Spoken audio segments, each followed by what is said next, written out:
wait. Here. Go to her photos. See there? That one. Oh. From when she was in school. Oh, man, is that Samantha? Yeah. I've never seen her like that. She must have been completely wasted. This is too good. Wait. There's more. Wait. One more. Oh, man. I'll send a link to Doug. The guys upstairs need to see this. Oh, yeah. Click. Share. Sweet. Here, check this out. Whoa, is that Samantha? Yeah, Mark just posted this. How did he get these? I don't know, but he's gonna be in big trouble when she finds out. She is gonna get a ton of comments. No kidding. Here, let me write something. Oh. I have to. Show us more. Here we go. We didn't know you had so much talent. Samantha? Oh no, didn't you delete this album? What album? What are you talking about? They're at it again. You better see this. No. Why won't they just leave me alone? I deleted these a long time ago. They're such jerks. Oh my God, let me see. Wait, can everyone see these? Everybody in the network. I can't have management see this. I think it's too late. We've just seen an example of unwelcome sexual conduct. Whether it happens face-to-face or online, this kind of behavior continues to occur in our workplaces. And it's not just sexual conduct that can cause damage and distress. Today we're here to talk about sexual harassment and other types of discrimination and harassment, none of which are okay in the workplace.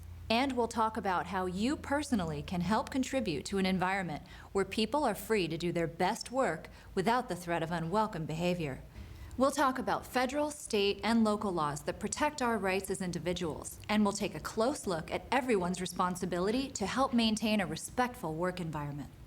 Starting in 1964 with the Civil Rights Act, federal law protects individuals from discrimination based on their race, their color, religion, national origin, and sex. Harassment is a form of discrimination because it discourages individuals from pursuing certain job opportunities, or it makes their jobs harder, and this results in a denial of equal opportunity. Over the years, additional protected characteristics have been added by laws such as the Americans with Disabilities Act and the Age Discrimination Act, not to mention other government regulations and state and local laws. I imagine some of our viewers are probably thinking, this could get confusing, especially since laws keep getting added. Maybe we can simplify things. Right. Knowing the law is important, but the simple solution is not to focus on whether it's against the law or not. Harassment is not okay, either way.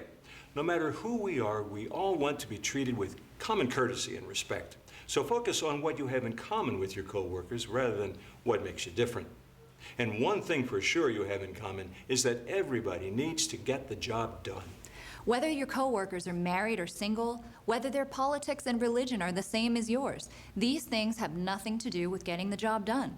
It's a free country, so treat everyone equally, rather than based on some stereotype tied to a group. Exactly. Now, this next scene shows how unwelcome behavior can interfere with an individual's ability to do his job. There goes the neighborhood. Yeah, they used to hire guys to do this job. Not again. Just lay off them. You mean lay on? Hey, where you going so fast, homie? You looking for your boyfriend? Here, maybe you need a cold shower. Well, apparently this is not the first time these guys have picked on their coworker. Yes, and therefore this would likely qualify as hostile work environment harassment, which is against the law. Hostile work environment harassment includes unwelcome verbal behavior, such as derogatory slurs or comments concerning an individual's race, national origin, or other protected characteristic, and visual forms of harassment, like gestures or posters, cartoons or t-shirts, or like we've just seen, physical behavior, including assault or interference with a person's work or movement. So let's take a closer look. Is it still considered harassment if the behavior is not tied to a legally protected category? Well, it may not end up in the courts, but employers want to discourage any kind of bullying or harassing behavior. It's just not good for the work group, and it should be stopped well before it crosses the line into illegal behavior. Still dragging that fillet, table 12. Table 7 is asking for the dessert menu. What did you say? Speak up. I can't hear you. I'm sorry, I said that Table 7 is asking for the dessert menu. Well, then say it right. Dessert menu. That's how we say it here. Don't mind him, Fuzzy. He's just like that. It's Fauzi. Yeah, I know. Fuzzy. Like the bear. Fuzzy, Wuzzy, Fauzi.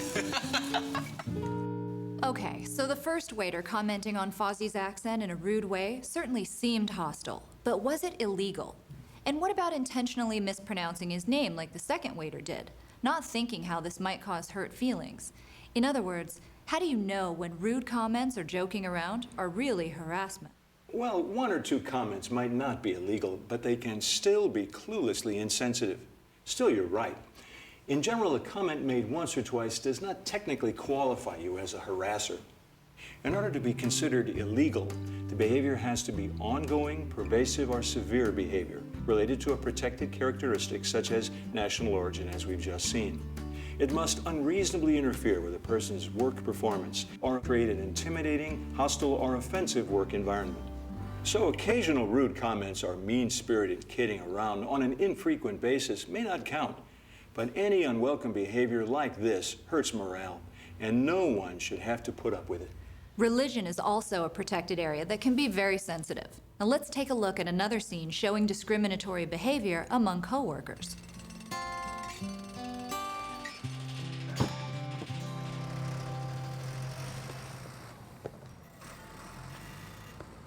What's the deal with Isaac? What do you mean, what's the deal? I mean, why is he over there? I just got sick of it, and I told him he can't eat with us anymore. How come? Well, you know, all this praying and stuff. I mean, it isn't Thanksgiving, it's lunch. Give me a break. Well, wait a minute, aren't you religious too? Well, yeah, sure, but a normal religion. I mean, his religion doesn't even approve of what I eat. Food's food. I mean, what's the big deal? Oh, and don't even ask him about going out to have a beer with you. I don't know, man. It looks kind of uncomfortable over there. Fine. Let him stop with all this religious stuff, and he can come sit with us. It's important to speak up and not go along with it if you feel a coworker is being picked on. Tell your coworkers to knock it off, or if you're not comfortable with confronting them, talk to your supervisor, HR, or anyone else in your chain of command. It's easier to stop this type of thing if you speak up before it becomes routine. So we've taken a look at several hostile work environment situations.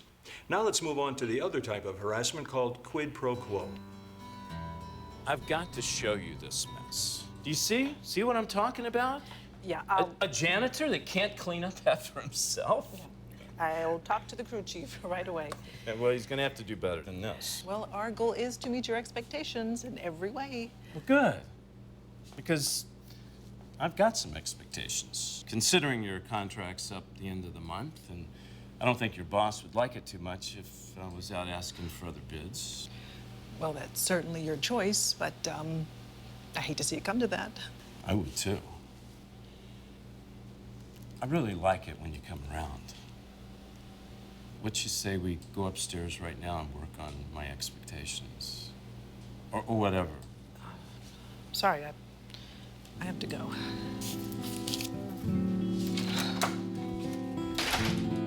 Quid pro quo means this for that. It happens when a person in a position of power or authority pressures another with sexual demands in exchange for job benefits or job security. It can occur in a person's actual place of employment or in any work-related environment. In the case we've just seen, Ron believes that Nicole's employer will want her to do whatever it takes to keep his contract. Quid pro quo harassment is considered to be so serious that even one occurrence is illegal.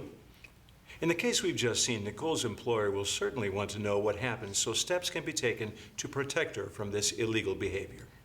So now we've covered the two main categories of harassment, quid pro quo and hostile work environment. Now let's look into some of the finer points. The first questions we'll look at are these.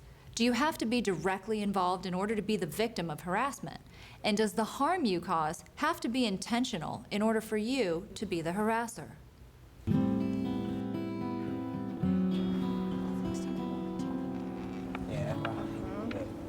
Still working on that tan, Jenna? Oh, thanks for reminding me. Hey, you need some help with those straps? Think you can handle them? Oh, yeah. Oh, you better let me. I'm an expert. So you say. Oh, I can show you a few moves. Here's a move for you. All right. But you don't know what you're missing. You don't know what you're missing. Unbelievable. You know what? It's ridiculous. I'm out of here. Let's go. Uh-oh. Now you got us in trouble with the grandmas. Maybe they'll make us go sit in the corner together. Hey, I've been bad. Conduct has to be unwelcome in order to qualify as unlawful harassment. Those who enjoy wearing provocative dress and participating in flirtatious behavior may find it welcome and have no basis for a claim. But if you participate in this kind of behavior, you have to be careful. Even if you do not intend to do harm, it can escalate and lead to even worse behavior. And your coworkers can change their minds about what they find acceptable. Over time, they may come to find the behavior unwelcome, and that's when you can get into trouble. Also, as we've just seen, third-party observers can be victims of harassment. And that's why it's important to dress appropriately and act professionally while at work. After all, it's a workplace, not a social club. Exactly. In fact, several individuals in this last scene might be surprised to hear themselves called harassers. But women can harass men and other women, just as men can harass men. Similarly, members of a particular cultural or ethnic group can harass members of their own group, for example, by using stereotypical insults or slurs. So now we've talked about different forms of discrimination and harassment. Next, let's talk about employee responsibilities to prevent this from happening in their workplaces. What should you do if you are personally the target of harassing behavior? What if you are a witness? I'm gonna go talk to him, Jay. That's not comfortable. You should be at the table. Yeah, but Jay's over there. It's okay, I'll eat here. What? You can't eat at the table because Jay says so? He's full of it. I'm not looking for trouble. Listen, if he doesn't want to eat with the two of us, then he can eat. Come on. It'll be fine.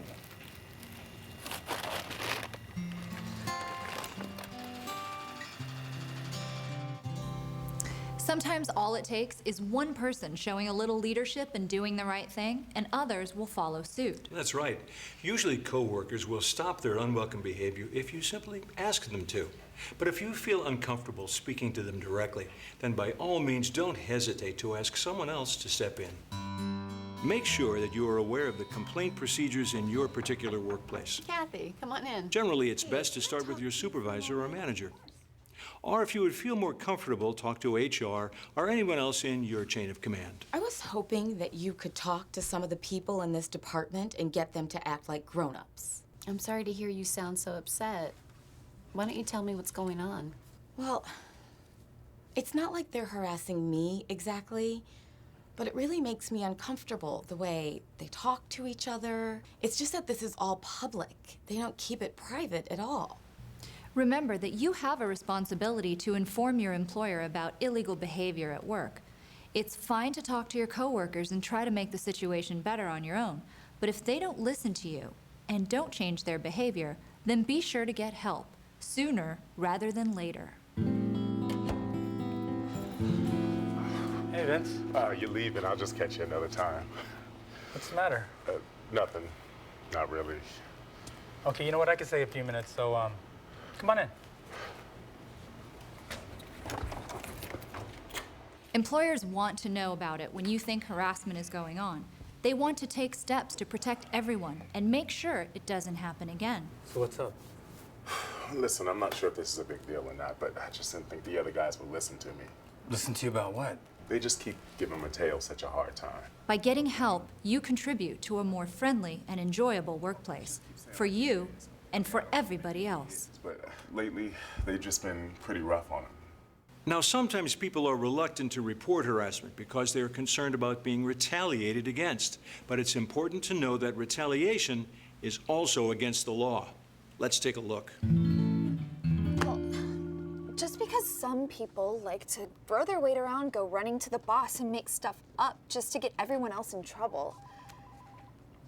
I mean, not everybody's a team player. And if you don't want to be a part of the team, fine. You're on your own. Good luck if you ever need help with anything. So what would you call this? Simply letting off steam? Would you go so far as to call this retaliation?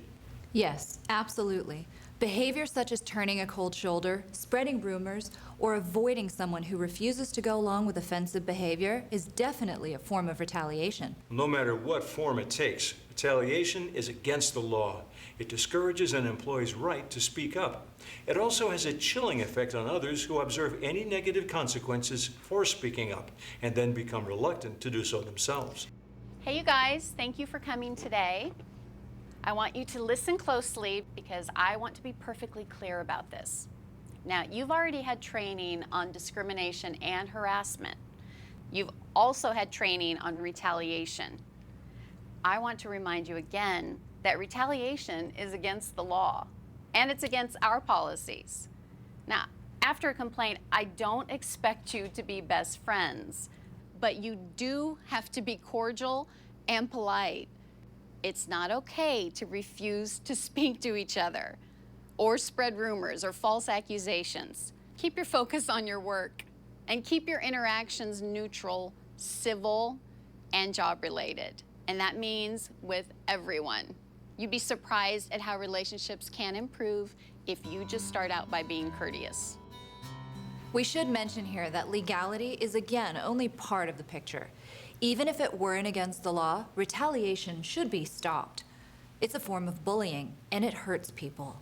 And knowing that you will be protected from retaliation should make it easier for you to do your part in making your workplace better for everyone. That's right. It takes courage, but when you speak up or make a complaint, you're actually helping the people who caused the problem. Maybe they'll change their behavior before it leads to more serious problems, and potentially more serious discipline. And this gives your employer an opportunity to fix something they may not even know is occurring. How's it going? Okay. I think I have a solution.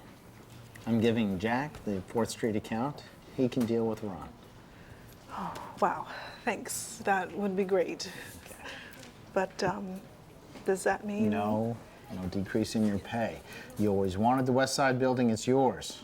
I already let them know over there. Okay, wow, great. Closer to home, too.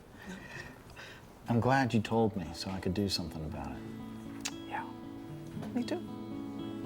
Keep up the good work. I will. Now let's review what we've covered here today. The opportunities for bullying and harassment have unfortunately increased with the growth of social media. With the almost universal presence of cell phones, laptops, and other electronic devices, you need to think carefully about how certain activities that you participate in on your own time might spill over into your workplace. Harassment is a form of discrimination because it discourages protected groups from pursuing certain job opportunities, or it makes their jobs harder. This results in a denial of equal opportunity.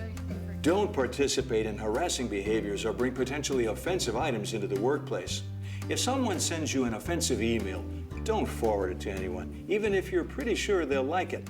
Emails, comments, and photos you post online can gain a life of their own and come back to haunt you.